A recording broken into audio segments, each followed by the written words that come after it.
Hello and welcome to episode 11 of the Low Back Pain Podcast. I'm your host, Dr. Grant Elliott with RehabFix online low back program. And today's topic is anterior pelvic tilt, low back pain. Is it a diagnosis? What do you need to know about it?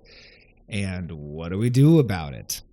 So the reason I bring this up is because so many individuals around the world have been told that they have too much curve or sometimes too little curve. You've lost your curve. There's too much curve. Your lordosis is off. And the reason for your low back pain is because you have anterior pelvic tilt. That is the terminology that is used with many, many people. And so therefore you're led to believe anterior pelvic tilt is problem. Therefore, solution needs to change anterior pelvic tilt so that anterior pelvic tilt is gone. Now, outcome is no more low back pain. Unfortunately, that could not be further from the truth. It could not be further from the truth. Now, real quick, before we dive into this topic, I just want to mention that in last week's podcast, we did discuss the safest time to deadlift for your discs to avoid re-injury of discs, to avoid new injury of discs. So if you have not listened to that podcast, please go back and listen to it. You can also watch it on YouTube. For those of you who are watching me on YouTube right now, please like, comment, subscribe, and also rate and review the podcast. It helps us keep things rolling. It helps us get exposed. Now, diving into this week's topic. The biggest thing, I'm going to come out swinging here, okay? Anterior pelvic tilt is a posture, not a diagnosis. It is a posture, not a diagnosis. It's key to determine these things. One, not only to reduce the threat level of this term, but also to understand the implications it might have. So a diagnosis might be, okay, you have an L4, L5 disc extrusion. Now, even that diagnosis, as you guys have already heard me discuss, doesn't hold a lot of weight because there's so many asymptomatic findings of disc-related issues. Just because you see a disc problem on an MRI does not mean you have pain. It does not mean it's going to tell you exactly what the solution is going to be. You need a proper assessment. You need a proper rehab program. We are well established on this if you've been listening to me for some time. Now, a posture, I also created a podcast on this and many discussions on my Instagram and YouTube about how posture is dynamic. Posture is always changing.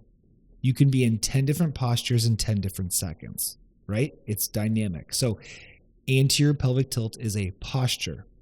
It's not a diagnosis. You can't stamp anterior pelvic tilt on someone's head, all right? Because guess what? I myself, if I went and got evaluated in such a structural, outdated way, I would be told that I have anterior pelvic tilt. Do I have low back issues? No. Am I lifting heavy every single week? Yes. Am I active and can I do what I want to do? Yes. So I would not let that individual tell me, oh, you have anterior pelvic tilt, therefore you must have a problem. No. The way someone simply stands does not relate to their pain. In fact, it could actually be a result. So let's think about it this way. You go into your chiropractor, your PT, your massage therapist, your orthopedist, your primary, whatever, and you're standing a certain way because you're in pain. Maybe you're slunched forward. You're slunced forward, you're stuck. You can't even stand up straight. That's a very classic sign for disc herniations, okay? And they say, oh, the reason why you have pain is because your posture is so bad. You're slumped forward and you're like that. Well, is it the chicken or the egg? Are you slumped forward like that because you're in pain? Or are you in pain because you're slumped forward like that? You're probably slumped forward because you're in pain. Same thing goes with the anterior pelvic tilt. If you are standing awkwardly or abnormal for yourself, it's probably because you are in pain or dealing with an issue. Not that the issue is a result of the way you're standing. So that's for someone who's actually in pain, who's suffering from the pain experience. Let's discuss someone who has no pain, who's performing quite well. They feel good, but they're walking around. They got a little bit of an excessive curve, all right, and their low back, they might look like they're sticking their butt out a little bit. That's me. I do that. And someone's trying to tell them, oh, you have anterior pelvic tilt. You need to fix that. You're going to get problems because of that. That's going to cause pain. No. And here's the proof. There was a study in 2002 that I'm going to reference. I will attach this article to the show notes, so be sure to go in there. I always leave some good notes, and I always leave some links to additional helpful information, so be sure to always look in the show notes.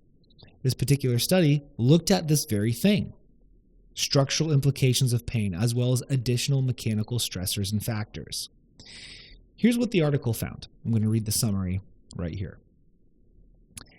They found that lumbar lordosis, the curvature of your low back, whether that's a straight spine, too curved, less curved, the lumbar lordosis, the amount of lumbar curve, pelvic tilts, anterior tilts, posterior pelvic tilts, right? Pelvic tilts, leg length discrepancy. Oh, one leg's longer than the other or shorter. One hip is higher than the other, okay? The length of your abs, the length of your hamstrings, and the length of your psoas were not associated with low back pain. No clear indication, no clear association with low back pain. Cannot connect the two. What they did find, however, is that muscular endurance and weakness of the spine, or the spinal extensors, the muscles that go around the spine, was. So what would affect overall muscle endurance and weakness? Well, it goes without saying, right? Physical fitness. Physical fitness affects weakness and endurance.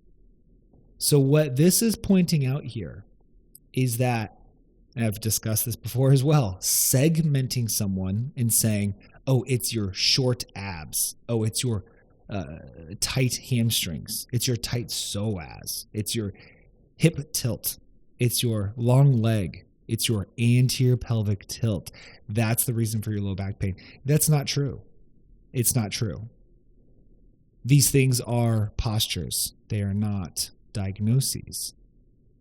So overall physical fitness of the back, weakness and muscular endurance, has an implication for low back related problems. So just simply getting active, moving more, getting active, getting stronger is going to have a far greater effect on low back pain than any tilt or leg length or posterior tilt, anterior pelvic tilt will.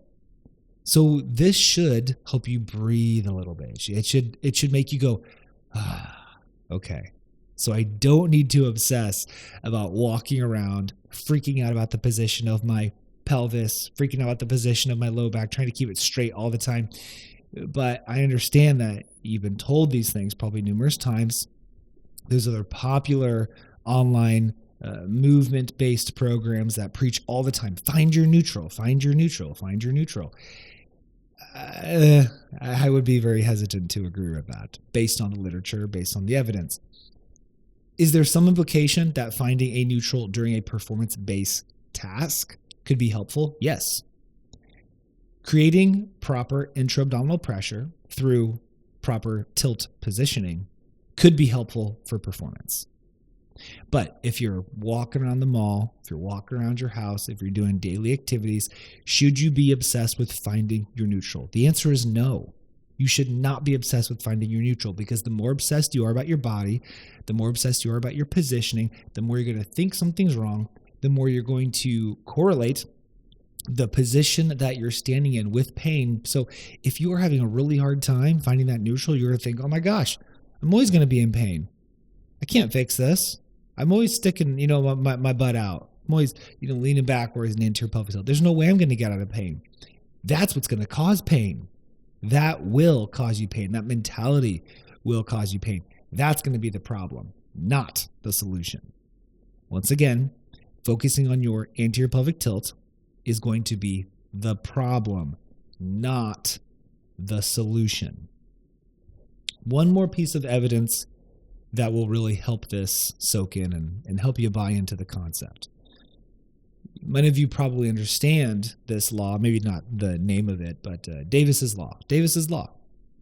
Davis's law states that there is an adaptation response to a stress on healthy tissues. It goes back to anatomy and physiology. So a tissue will adapt to the mechanical stressors that are placed on it. Healthy tissue will, not pathological tissue, healthy tissue will. So just like someone goes into the gym and trains their arms, trains their legs, trains their back, trains their shoulders, and it breaks those muscles down, it stresses those muscles. But then what happens? Well, granted they have good nutrition and they're sleeping well and all these things, the muscle grows and gets bigger. And now the next time they go, they can do that same amount of weight for more reps, or they can do it more controlled, or they can do more weight, right? We all know this. It's common sense amongst most of us. So if that can happen with muscles, why would that not happen with tendons, ligaments, joints, all these other structures that get brought up for low back related issues? Why would it not happen? If it can happen with muscles, why can't it happen with joints, ligaments, and tendons? Right? Well, it does. It does happen. So let's say that someone did choose to stand in an anterior pelvic tilt. They chose to work out in an anterior pelvic tilt, despite what they've been told. If they slowly worked into it, if they allowed their body time to adapt, their body could adapt to that position just like your biceps can adapt to a 20-pound bicep curl. It can and it will adapt the same, because that's how anatomy and physiology work. So if you have been doing something a certain way for your entire life, if you've been in an anterior pelvic tilt, I'm using quotation marks with that, or bunny ears, as the kids might say, as I still say, let's be real. And you're trying to be told that that's the reason for your pain, but you've lived your whole life in that position. Remember, not a diagnosis, it's a posture, it's a position, okay? If you've been in that position most of your life because it's the way that you were born, that's just the way that you stand, that is your neutral is anterior pelvic tilt, and your body's used to that, then there's no reason to change it. In fact, trying to change it could cause problems, because let's say now you're trying to do all of your lifts in a posterior pelvic tilt. Your body's not used to that stress. That could actually cause injury. Trying to find a different neutral than you're used to could actually cause injury in the gym, because your body has not had time to stress the tissues in those ways, to stress the low back in those ways, and it is more susceptible to injury in those positions than in a, quote, anterior pelvic tilt.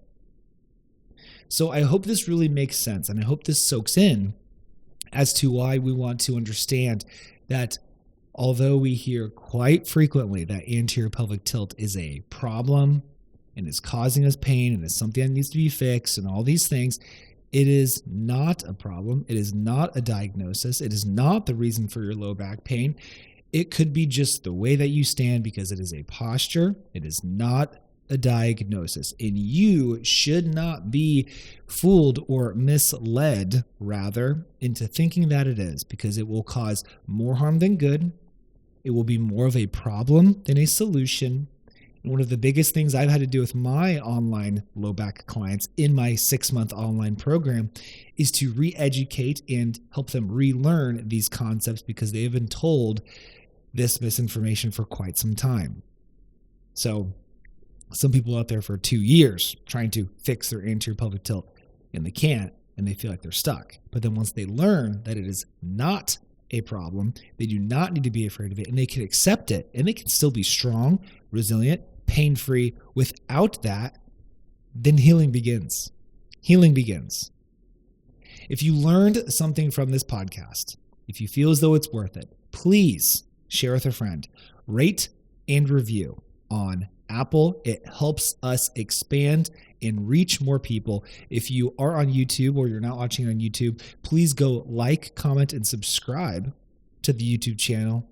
so that we can, once again, grow, reach more people, get these videos into the algorithm, help more people out there who have been told that they have anterior pelvic tilt, and get them the right solution. So if they have been struggling with these issues, are not finding relief, maybe I could have the honor of helping them, and we could be a team. I help clients all around the world learn what is meaningful and what is not, and get a structured, comprehensive plan so that they can finally get out of these ruts, focus on what matters, and get back to living their best life and achieving their goals.